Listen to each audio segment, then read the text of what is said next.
The latest version of the Fiat 500 was launched in South Africa literally a couple of weeks ago. We were on the launch drive, we drove a couple of the cars there, there's a video on the channel, and we've already got one on test. You can see, often referred to as cute and cuddly, wouldn't you say? Some say a lady's car. Well, let's not go down that path right now. But you can see the front end. Look at that bold new Fiat badge over there. It's got the blacked out grille over here, nice little lip spoiler at the bottom, fog light down there on this model, daytime running lights. It's got all those, even the little gill over there as a feature. All these things. The new range consists of 4 models, starting with Cult, Connect, this is a Connect, Sport and Dolce Vita. 500, of course, in Italian is Cinquecento, which stands for 500, or we were told at the launch the good life as well, but maybe that's a little bit of license taken. All the models are powered by the same 2-cylinder, yes, 900cc turbo petrol engine, puts out 62.5 kilowatts. So in a little body like this, not bad power to weight ratio, let me tell you. Got a bit of oomph in it, believe it or not. Connect gives you features like, of course, 15-inch mag wheels on the outside, and I mentioned the fog lights just now. So you do get a couple of extra features like that. The contrasting black roof, so many people like them, so many don't. Well, choices you make, as always. Those are the kind of things that you've got to think about when you're looking for a car. Relative to the length of the car, look at the length of the doors, because of course it is only a 2-door. We all know that. We'll check it out a bit more carefully inside in a few moments, but just have a look over there right now. You come around towards the back, and you head round the back, and you'll see over here, of course, the interesting new light treatment, this rectangular light. But interesting fact is that body work over there, it's not part of the lights. Different. But then again, so much is different on this car. You pop open the boot over here. Believe it or not, it's even got a little luggage flap over there to hide your goods from public view. And considering not a bad sized boot at all, I don't think. And of course, the rear seat split 50-50, so you can drop the rear seat in 2 pieces if you do want to extend the luggage. Just metal on the back of the seat over there. Something that maybe when you're carrying goods, just keep in mind, because you may be concerned about something like that, but not really important as far as I'm concerned. Rear distance control beepers over there, and considering it's a little engine, that's quite a mean exhaust over there, isn't it? You can see that actually does feature, and we'll show that to you on the road just now and explain to you why I say that does feature in this car. Let's check it out inside. Let's have a good look. Let's see it on the road and see a lot more about the Cinquecento. 2-door car, like most, obviously, firstly, access to the rear can be quite an issue. So let's check it out. You just pull that lever, the seat slides and folds forward like that. Now let's see what it's like for me to get into the back. Climbing over here. Okay, first stage pretty good.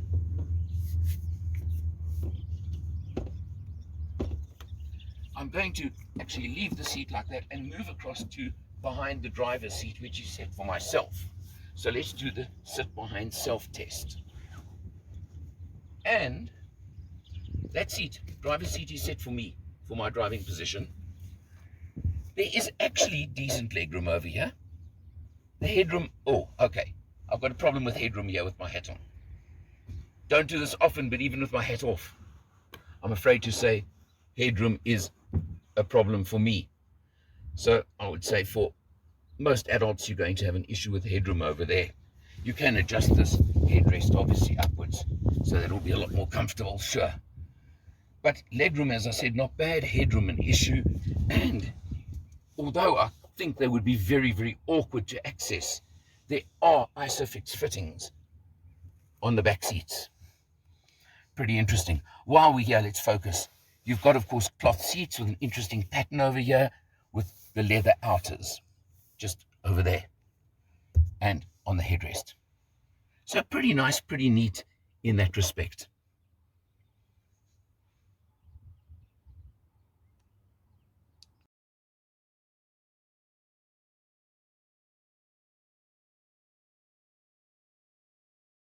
has to be that little exhaust sound. And listen to this.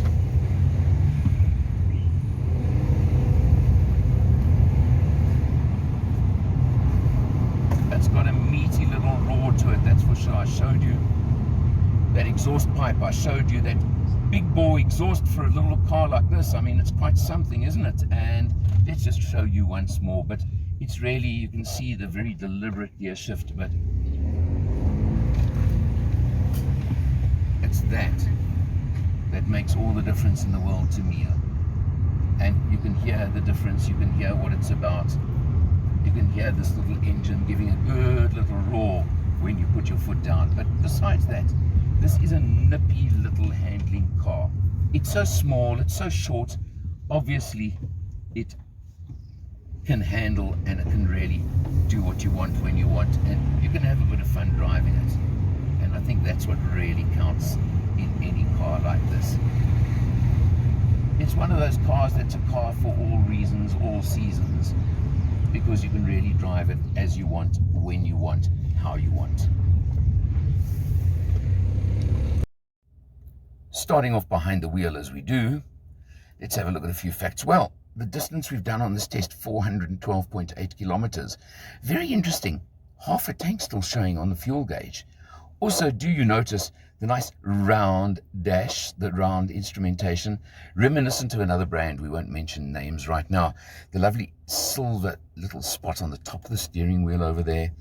And this little, you can't see it now, I'll try and show it to you, but the flat bottom steering wheel that you do get with the car. So you get all these features. Of course, you've got your phone controls on that side. You've got your sound system controls over there. And behind the steering wheel on a separate stalk, you do have your cruise control, auto on headlights, auto wipers, all standard features on this particular model, which are all really, really nice features to have. You come across the center over here, you've got an 8-inch touchscreen, and let's look at something here which is interesting. It's telling me I've still got 250 kilometers in the tank, and look at that. That 412 kilometers, I've done 6.1 liters per 100. I'm impressed. I think that's pretty good indeed, and I'm certainly happy with that. This test in particular has involved more urban driving than we often do. So it's, I think, a very, very good reflection on the car. You've obviously got everything you want on the screen. I'm not going to go through every scroll, but I did use Android Auto once, and it certainly worked very, very well with maps. So take that one into account. I think it's important. There is a little button over there that says Eco. I didn't even bother using it, quite honestly, but there is the Eco mode if you really, really do want to use it. You come down over here. Of course, you've got your air conditioning system. You can see it's a auto aircon, or as they call it there, the climate control system. Very easy to use, very neat. You can switch off your anti-skid if you really want. And your window controls are over here, which is also quite nice, quite interesting. Over here, look at the positioning high up of your gear lever. It's that high shift position. 5-speed manual. There is, of course, the MTA manual transmission automated version available in the top Dolce Vita version if you do want. In fact, it comes as auto only, the Dolce Vita. But let's talk about this one. The clutch is nice and light. The gear shift is clunky, but clunky in a nice way. It's not click, click, snick, snick. This one has a bit of meat to it, has a bit of feel to it. It's a nice gearbox to play with a little bit. And remembering that tiny little engine with the turbo, believe me, you're using this gearbox a lot. This is a car you are shifting all the time. But you've got to understand that's what you're buying. And if you're a driver, if you enjoy driving and shifting, it's fun to me, although it can be a bit of a pain in traffic. But it's something you choose. You come down below there, you can see you've got cup holders over here. You've got a 12-volt over there. And you've got 2 USBs over here. Quite neatly positioned, and I found I could drop my phone. It would stand up over there for Android Auto plugged in to there. Worked quite nicely. Good old manual handbrake. You've got, of course, height adjustment on the driver's seat. Coming back to the dash over here, you'll see it is different to the one in the Dolce Vita that we showed on the launch. This is Connect, as I mentioned. So you've got to just take that into account. Now, all the cars in this range have 7 airbags from the cult upwards. And that's a very, very important feature and something you've got to take note of. So just remember, safety is a big factor on this car. Important to note is what you get on Connect from cult spec, and that's very, very important. I mentioned you get the 7 airbags in all of them. You get stop start in all of them. So those are important. Central locking in all of them. That does lock on pull off. Thank you very much. Now you go up to the 7-inch touchscreen on the Connect. You get the 15-inch alloy wheels, which you don't get on the cult version. You just get steel wheels, for example, and a space saver spare wheel, whereas you get a full-size spare wheel on Connect. I mentioned you do get the rear parking sensor.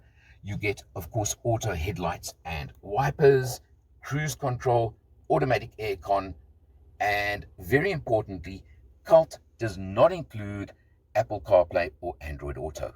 And in this world, I think that's very important. If you want to go up to the sport version, for example, you go up to a 16-inch alloy body kit and a fixed glass roof. Dolce Vita MTA transmission as standard with little pedals, and the 16-inch alloys, that's really the difference up to Dolce Vita. Now, why I'm mentioning this to you is from Cult, which retails at, believe it or not, 220,000 Rand, you go up to 260,000 Rand for Connect like this. And there you can see the differences you get for your extra money. That's the point I'm making. You go up to 269 for the sport version. So they're very, very competitively priced, there's no doubt. Very important to keep note of it. Something that I think Fiat was discussed a lot at the launch is there is no standard service plan with these cars. There is a 5-year warranty, but not a service plan. You can obviously add it if you want when you buy the car, but I don't know. Everyone else is offering service plans, Fiat, so maybe it's something you've got to look at. Overall, no two-door cars are never practical. That's a fact, and you've got to live with it. Yes, this one's very tight. It's very tight on space, both in the back seat. For me to have an issue with headroom is unusual and something that, well, you've got to think about when you're buying. But the 500 has attitude in bucketfuls. It's one of those cars that just screams attitude. And at the prices, especially where it starts, well, it's certainly become much more competitive than it used to be a while back. That's something that Fiat have changed and have made a big difference about. You're looking for a cute, tiny little city car? I would certainly look at this one. I'll put it that way. And it would certainly be on a short list for smaller cars like this. The 7 airbags in particular, the safety rating, would be important to me. But it's always a choice only you can make. For Motor Matters, I'm Alan R. I'll see you next time.